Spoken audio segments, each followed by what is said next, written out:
શ્રી ગણેશાય નમઃ. મિત્રો, આપ જોઈ રહ્યા છો યુટ્યુબ, જેમાં અમારી ચેનલ શિવશક્તિ ગોવિંદમાં આપનું હાર્દિક સ્વાગત છે. આજે આપણે આ વિડીયોમાં શ્રીમદ્ ભગવદ્ ગીતાજીના અધ્યાયનો પાઠ કરીશું. કૃષ્ણાય વાસુદેવાય હરિયે પરમાત્મને પ્રણત ક્લેશનાશાય ગોવિંદાય નમો નમઃ. કર્મયોગ નામનો ત્રીજો અધ્યાય. ઓમ શ્રી પરમાત્મને નમઃ. આ બાબતમાં અર્જુને પ્રશ્ન કર્યો કે હે જનાર્દન, જો તમને કર્મ કરતા જ્ઞાન ચઢિયાતું માન્ય છે, તો પછી હે કેશવ, આ યુદ્ધરૂપી ભયાનક કર્મમાં કેમ જોડો છો? તમે ભળતા જેવા વચનોથી મારી બુદ્ધિને જાણે ભરમાવી રહ્યા છો. માટે એવી એક વાતને નિશ્ચિત કરીને કહો કે જેનાથી હું કલ્યાણને પામું. શ્રી ભગવાન બોલ્યા, હે નિષ્પાપ, આ લોકમાં બે પ્રકારની નિષ્ઠા મારા વડે પહેલાં કહેવાઈ ચૂકી છે. એમનામાંથી સાંખ્ય યોગીઓની નિષ્ઠા તો જ્ઞાનયોગ દ્વારા અને યોગીઓની નિષ્ઠા કર્મયોગ દ્વારા થાય છે. પરંતુ કોઈ પણ માર્ગ અનુસાર કર્મોના સ્વરૂપને ત્યાગવાની આવશ્યકતા નથી, કેમ કે માણસ ન તો કર્મોનો આરંભ કર્યા વિના અર્થાત આચરણ કર્યા વિના નિષ્કર્મતાને એટલે કે યોગ નિષ્ઠાને પામી શકે છે, અને તે ન તો કર્મોના કેવળ ત્યાગ માત્રથી સિદ્ધિ એટલે કે સાંખ્ય નિષ્ઠાને પામી શકે છે, તથા સર્વથા કર્મોના સ્વરૂપથી ત્યાગ થઈ જ નથી શકતો. ખરેખર કોઈ પણ માણસ કદીએ ક્ષણ માત્ર પણ કર્મ કર્યા વિના નથી રહેતો, કેમ કે આખાય મનુષ્ય સમુદાયને પ્રકૃતિજનિત ગુણો વડે પરવશ થઈને કર્મ તો કરવું જ પડે છે. આથી જે મૂઢ બુદ્ધિનો મનુષ્ય સઘળી ઇન્દ્રિયોને હઠપૂર્વક ઉપરથી રોકીને મનથી તે ઇન્દ્રિયોના વિષયનું ચિંતન કરતો રહે છે, તે મિથ્યાચારી અર્થાત દંભી કહેવાય છે. પરંતુ હે અર્જુન, જે પુરુષ મન વડે ઇન્દ્રિયોને વશમાં કરી અનાસક્ત થઈને સઘળી ઇન્દ્રિયો દ્વારા કર્મયોગનું આચરણ કરે છે, તે યોગી જ શ્રેષ્ઠ છે. આથી તું શાસ્ત્રવિહિત સ્વધર્મરૂપી કર્તવ્ય કર્મ કર, કેમ કે કર્મ ન કરવા કરતાં કર્મ કરવું શ્રેષ્ઠ છે. તેમજ કર્મ ન કરવાથી તારો શરીર નિર્વાહ પણ સિદ્ધ નહીં થાય. અને હે અર્જુન, બંધનના ભયથી પણ કર્મોનો ત્યાગ કરવો યોગ્ય નથી, કારણ કે યજ્ઞ નિમિત્તે કરવામાં આવતા કર્મો સિવાયના બીજા કર્મોમાં જોડાઈને જ આ મનુષ્ય સમુદાય કર્મોથી બંધાય છે. માટે હે અર્જુન, તું આસક્તિ વિનાનો થઈને તે યજ્ઞ નિમિત્તે જ સારી રીતે કર્તવ્ય કર્મ કર, તથા કર્મ ન કરવાથી તને પાપ પણ લાગશે, કારણ કે પ્રજાપતિ બ્રહ્માએ કલ્પના આદિમાં અર્થાત સૃષ્ટિના આરંભે યજ્ઞ સહિત પ્રજાઓને સર્જીને તે પ્રજાઓને કહ્યું કે તમે આ યજ્ઞ દ્વારા વૃદ્ધિ પામો અને આ યજ્ઞ તમને બધાને ઈચ્છિત ભોગ આપનારું થાવ, અને તમે બધા આ યજ્ઞ વડે દેવતાઓને ઉન્નત કરો અને તે દેવતાઓ તમને બધાને ઉન્નત કરે. આ પ્રમાણે નિસ્વાર્થ ભાવે એકબીજાને ઉન્નત કરતા રહીએ. તમે બધા પરમ કલ્યાણને પામશો, અને યજ્ઞ વડે વૃદ્ધિ પામેલા દેવતાઓ તમને બધાને વણમાગ્યે જ ઈચ્છિત ભોગો અવશ્ય આપતા રહેશે.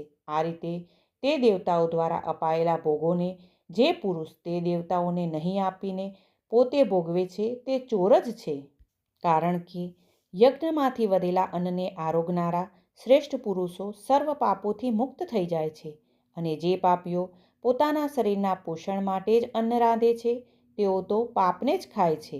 કારણ કે સઘળા પ્રાણીઓ અન્નથી ઉત્પન્ન થાય છે. અન્નની ઉત્પત્તિ વરસાદથી થાય છે, વરસાદ યજ્ઞથી થાય છે, અને યજ્ઞ વિહિત કર્મોથી ઉત્પન્ન થનારો છે. કર્મ સમુદાયને તું વેદથી ઉદ્ભવેલો અને વેદને અવિનાશી પરમાત્માથી ઉદ્ભવેલો જાણ. આથી સિદ્ધ થાય છે કે સર્વવ્યાપી પરમ અક્ષર પરમાત્મા સદા યજ્ઞમાં પ્રતિષ્ઠિત છે.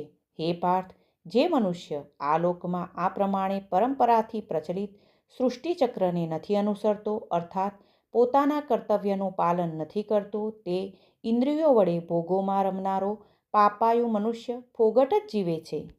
પણ જે માણસ આત્મામાં જ રમનારો અને આત્મામાં જ તૃપ્ત તેમજ આત્મામાં જ સંતુષ્ટ હોય, તેના માટે કશું કરવાનું બાકી નથી રહેતું. કારણ કે એ મહાપુરુષનું આ સંસારમાં ન તો કર્મ કરવાથી કશું પ્રયોજન રહે છે અને ન તો કર્મ ન કરવાથી કશું પ્રયોજન રહે છે. તેમજ સઘળા જીવો સાથે પણ આ મહાપુરુષનો લેશ માત્ર પણ સ્વાર્થનો સંબંધ નથી રહેતો. આથી તું નિરંતર આસક્તિ વિનાનો થઈ હંમેશા કર્તવ્ય કર્મોને સમયકૃત રીતે કરતો રહે, કેમ કે આશક્તિ વિનાનો થઈને કર્મ કરતો માણસ પરમાત્માને પામે છે. આ રીતે જનક વગેરે જ્ઞાનીજનો પણ આશક્તિ વિનાના કર્માચરણ દ્વારા જ પરમ સિદ્ધિને પામ્યા હતા. તેથી તથા લોકસંગ્રહને જોતા પણ તું કર્મ કરવાને જ યોગ્ય છે, અર્થાત તારા માટે કર્મ કરવું એ જ ઉચિત છે. શ્રેષ્ઠ પુરુષ જે આચરે છે, અન્ય માણસો પણ તે જ આચરે છે. તે જે કંઈ પ્રમાણ કરી આપે છે, સકળ માનવ સમૂહ તે પ્રમાણે વર્તવા લાગે છે. આથી હે પાર્થ, મારે આ ત્રણેય લોકોમાં ન તો કશું કર્તવ્ય છે કે ન કશીએ પ્રાપ્ત કરવા જેવી વસ્તુ અપ્રાપ્ય છે, છતાંય હું કર્મમાં જ વર્તું છું. કેમ કે હે પાર્થ, જો કદાચ હું સાવધાન થઈને કર્મોમાં ન વર્તું તો ભારે હાનિ થઈ જાય, કારણ કે માણસો બધી રીતે મારા જ માર્ગનું અનુસરણ કરે છે. આથી જો હું કર્મ ન કરું તો બધા માણસો નષ્ટ ભ્રષ્ટ થઈ જાય અને હું શંકરપણાનો કરનાર બનું તથા આ આખી પ્રજાનો નષ્ટ કરનારો બનું. માટે હે ભારત, કર્મમાં આસક્ત થયેલા અજ્ઞાનીજનો જે પ્રમાણે કર્મ કરે છે, આશક્તિ વિનાનો વિદ્વાન પણ લોકસંગ્રહની ઈચ્છા રાખતો તે જ પ્રમાણે કર્મ કરે તથા પરમાત્માના સ્વરૂપમાં અચળ ભાવે સ્થિત થયેલો જ્ઞાની પુરુષ શાસ્ત્રવિહિત કર્મોમાં આશક્તિ રાખનાર અજ્ઞાનીઓની બુદ્ધિમાં ભ્રમ અર્થાત એ કર્મો પ્રત્યે અશ્રદ્ધા ન ઉપજાવે, પરંતુ પોતે શાસ્ત્રવિહિત સગળા કર્મો સારી પેઠે કરતો રહી એમની પાસે પણ તે જ પ્રમાણે કર્મ કરાવે. અને હે અર્જુન, વાસ્તવમાં સગળા કર્મો સર્વ પ્રકારે પ્રકૃતિના ગુણો વડે કરવામાં આવે છે, છતાં પણ અહંકાર દ્વારા મોહિત થયેલા અંતકરણોનો અજ્ઞાની હું કરતા છું એમ માને છે.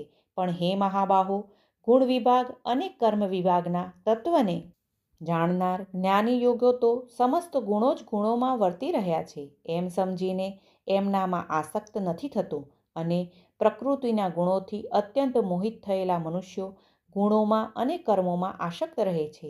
એવા સંપૂર્ણપણે ન સમજનાર મંદબુદ્ધિના અજ્ઞાનીઓને સંપૂર્ણપણે જાણનાર જ્ઞાની વિચલિત ન કરે. માટે હે અર્જુન, મુજ અંતર્યામી પરમાત્મામાં પરોવાયેલા ચિત્ત દ્વારા સગળા કર્મોને મારામાં સમર્પીને આશા વિનાનો, મમત્વ વિનાનો અને સંતાપ વિનાનો થઈને તું યુદ્ધ કર. અને હે અર્જુન, જે માણસો દોષ દ્રષ્ટિ વિનાના અને શ્રદ્ધાળુ બનીને મારા આ મતને સદા અનુસરે છે, તેઓ પણ સર્વ કર્મોથી છૂટી જાય છે. પણ જે માણસો મારામાં દોષરોપણ કરીને મારા આ મત અનુસાર નથી ચાલતા, એ મૂર્ખાઓને તો તું સર્વ જ્ઞાનોમાં મોહિત અને નષ્ટ થયેલા જ સમજ.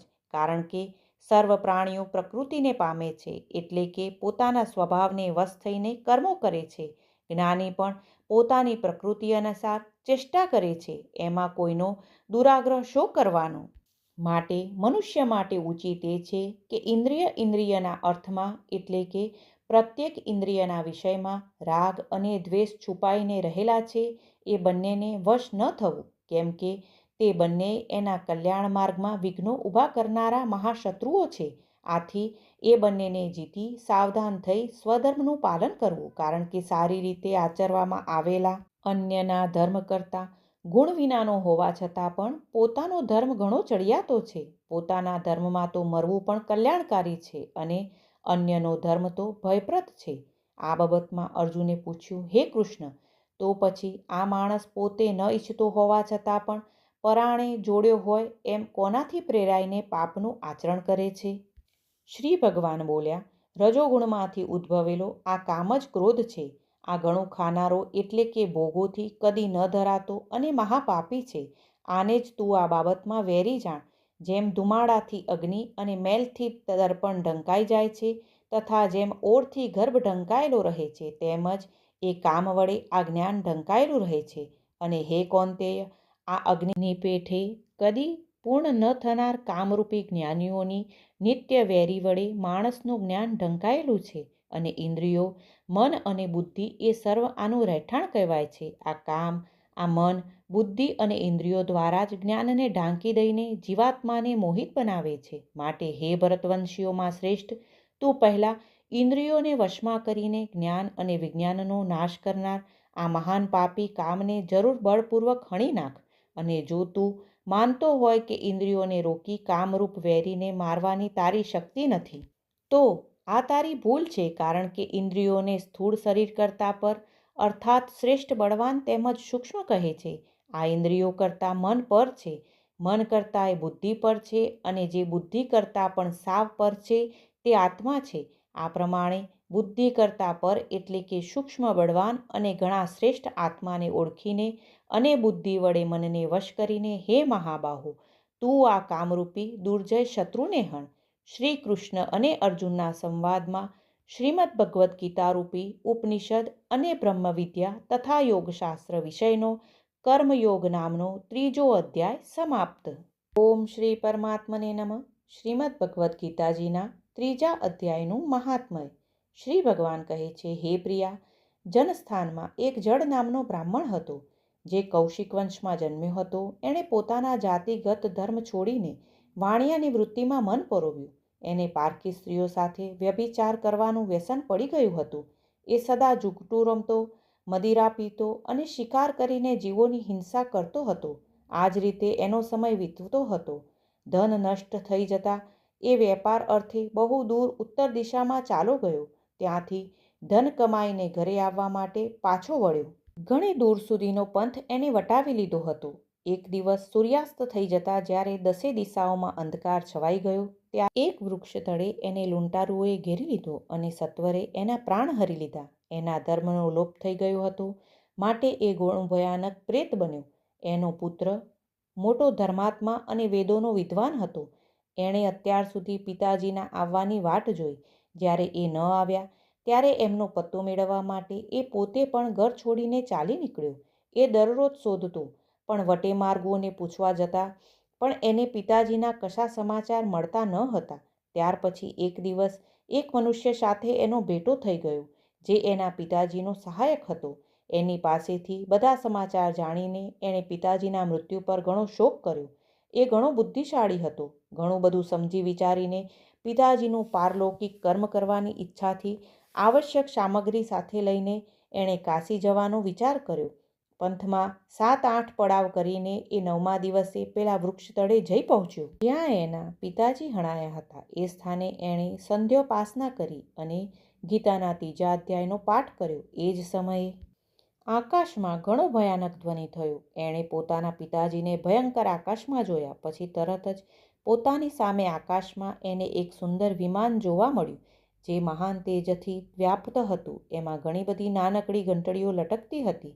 એના તેજથી સઘળી દિશાઓ પ્રજળી રહી હતી. આ દ્રશ્ય જોઈને એના ચિત્તની વ્યગ્રતા દૂર થઈ ગઈ. એણે વિમાનમાં પોતાના પિતાને દિવ્ય રૂપ ધરીને બિરાજમાન થયેલા જોયા. એમના શરીર પર પિતાંબર શોભી રહ્યું હતું અને મુનિજનો એમની સ્તુતિ કરી રહ્યા હતા. તેમને જોતાં જ પુત્રે પ્રણામ કર્યા. ત્યારે પિતાએ પણ એને આશીર્વાદ આપ્યા. ત્યાર પછી એણે પિતાજીની આ આખી ઘટના પૂછી. એના ઉત્તર રૂપે પિતાજીએ બધી વાતો જણાવીને આમ કહેવાનું આરંભ્યું, દીકરા, દૈવવશ મારી નજીક ગીતાના 3ય અધ્યાયનો પાઠ કરીને તે આ શરીર થકી કરવામાં આવેલા ત્યજવા કપરા એવા કર્મબંધનમાંથી મને છોડાવી દીધો. માટે હવે ઘરે પાછો વળી જા. કેમ કે જેના માટે તું કાશી જઈ રહ્યો હતો એ પ્રયોજન અત્યારે 3ય અધ્યાયના પાઠથી જ સિદ્ધ થઈ ચૂક્યું છે. પિતાજીના આમ કહેવાથી પુત્રે પૂછ્યું, પિતાજી, મારા હિત કાજે ઉપદેશ આપો અને બીજું કોઈ કાર્ય જે મારા માટે કરવા યોગ્ય હોય એ જણાવો. ત્યારે પિતાએ એને કહ્યું, અનધ, તારે આ જ કાર્ય ફરીથી કરવાનું છે. મેં જે કર્મ કર્યું છે એ જ મારા ભાઈએ પણ કર્યું હતું. એના લીધે એ ઘોર નરકમાં પડ્યા છે. એમનો પણ તારે ઉદ્ધાર કરવો જોઈએ, તથા મારા કુળના બીજા પણ જે લોકો નરકમાં પડ્યા છે એ સૌનો પણ તારા થકી ઉદ્ધાર થઈ જવો જોઈએ. આ જ મારો મનોરથ છે, દીકરા. જે સાધન વડે તે મને સંકટમાંથી ઉગાર્યો છે એનું જ અનુષ્ઠાન અન્ય લોકોમાં માટે પણ કરવું જરૂરી છે. એનું અનુષ્ઠાન કરીને એનાથી થનારું પુણ્ય એ નારકી જીવોને સંકલ્પ કરીને આપી દે. એનાથી એ સઘળા પૂર્વજો મારી જ જેમ યાતનાથી મુક્ત થઈને સ્વલ્પકાળમાં જ વિષ્ણુના પરમપદને પામી જશે. પિતાજીનો આ સંદેશ સાંભળીને પુત્રે કહ્યું, તાત, જો આવી વાત છે અને આપની પણ આવી જ રુચિ છે તો હું સઘળા નારકી જીવોને નરકમાંથી ઉદ્ધાર કરી દઈશ. આ સાંભળીને એના પિતાજી બોલ્યા, દીકરા, ભલે એમ થાવ, તારું કલ્યાણ થાવ. મારું અત્યંત પ્રિય કાર્ય સંપન્ન થયું. આ રીતે પુત્રને આશ્વાસન આપીને એના પિતા ભગવાન વિષ્ણુના પરમધામે ચાલ્યા ગયા. ત્યાર પછી એ પણ પાછો વળીને જનસ્થાનમાં આવ્યો. પરમ સુંદર એવા ભગવાન શ્રી કૃષ્ણના મંદિરમાં એમની સામે બેસીને પિતાજીના આદેશ અનુસાર ગીતાના 3ય અધ્યાયનો પાઠ કરવા માંડ્યો. એણે નારકી જીવોનો ઉદ્ધાર કરવાની ઈચ્છાથી એમને ગીતા પાઠનું ઉપજેલું બધું પુણ્ય સંકલ્પ કરીને આપી દીધું.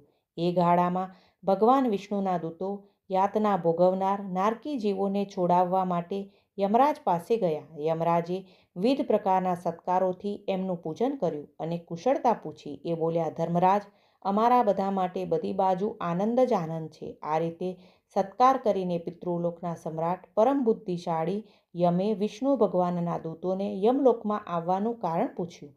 ત્યારે વિષ્ણુદૂતોએ કહ્યું, યમરાજ, શેષ શૈયા પર શયન કરનારા ભગવાન વિષ્ણુએ અમને બધાને આપની પાસે કંઈક સંદેશ આપવા માટે મોકલ્યા છે. ભગવાન અમારા સૌના મુખેથી આપની કુશળતા પૂછે છે અને આ આજ્ઞા આપે છે, આપ નરકમાં પડેલા સમસ્ત પ્રાણીઓને છોડી દો.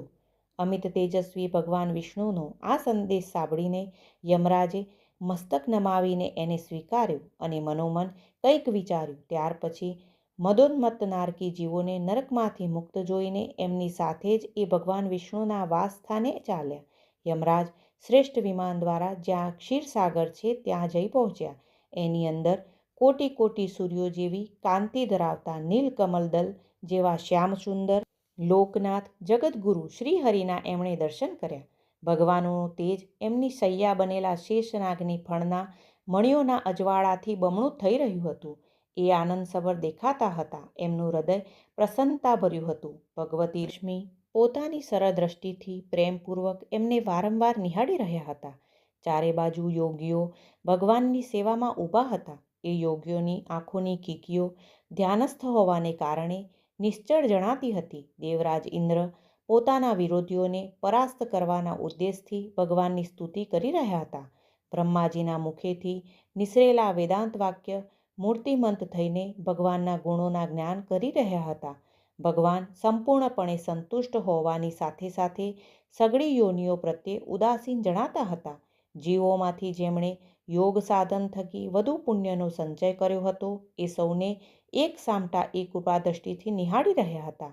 ભગવાન પોતાના સ્વરૂપ એવા સમસ્ત ચર અચર જગતને આનંદપૂર્ણ દ્રષ્ટિથી આમોદિત કરી રહ્યા હતા. શેષનાગની પ્રભાથી દીપતો અને સર્વવ્યાપક દિવ્ય વિગ્રહ ધારણ કરેલા નીલકમળના જેવા શ્યામવર્ણા શ્રીહરિ એવા જણાતા હતા, જાણે ચંદ્રિકાથી પ્રસારિત આકાશ શોભી રહ્યું હોય. આ રીતે ભગવાનની ઝાંખી કરીને યમરાજ પોતાની વિશાળ બુદ્ધિ વડે એમની સ્તુતિ કરવા માંડ્યા. યમરાજ બોલ્યા, સંપૂર્ણ જગતનું નિર્માણ કરનાર પરમેશ્વર, આપનું અંતકરણ અત્યંત નિર્મળ છે. આપના મુખેથી જ વેદોનો પ્રાદુર્ભાવ થયો છે. આપ જ વિશ્વ સ્વરૂપ અને આ વિશ્વના સ્રષ્ટા બ્રહ્મા છો. આપને નમસ્કાર છે. પોતાના બળ અને વેગને કારણે જ જેઓ અત્યંત દુર્ધર્ષ જણાય છે એ દાનવેન્દ્રોનું અભિમાન વેર વિખેર કરનાર ભગવાન વિષ્ણુને નમસ્કાર છે. પાલનના સમયે સત્વમય શરીર ધારણ કરનાર વિશ્વના આધારભૂત સર્વવ્યાપી શ્રીહરિને નમસ્કાર છે. સઘળા દેહધારીઓના પાતક ભંડારને દૂર કરનારા પરમાત્માને પ્રણામ છે. જેમનું લલાટમાં રહેલું નેત્ર સ્નેહ માત્ર ઉગાડવાથી પણ અગ્નિની જ્વાળાઓ નીકળવા માંડે છે એ રુદ્રરૂપધારી આપ પરમેશ્વરને નમસ્કાર છે. આપ આખા વિશ્વના ગુરુ, આત્મા અને મહેશ્વર છો. માટે સઘળા વૈષ્ણવજનોને સંકટમાંથી ઉગારીને આપ એમના પર અનુગ્રહ કરો છો. આપ માયાથી વિસ્તારને પામેલા અખિલ વિશ્વમાં વ્યાપેલા હોઈને પણ કદી માયા અથવા એમાંથી ઉપજનાર ગુણોથી મોહિત થતા નથી. માયા તથા માયાજનિત ગુણોની વચ્ચે રહેલા હોવા છતાં પણ આપના ઉપર એમનામાંથી કોઈનો પ્રભાવ પડતો નથી. આપના મહિમાનો અંત નથી. કેમ કે આપ અસીમ છો તો પછી આપ વાણીનો વિષય કેમ કરીને થઈ શકો છો?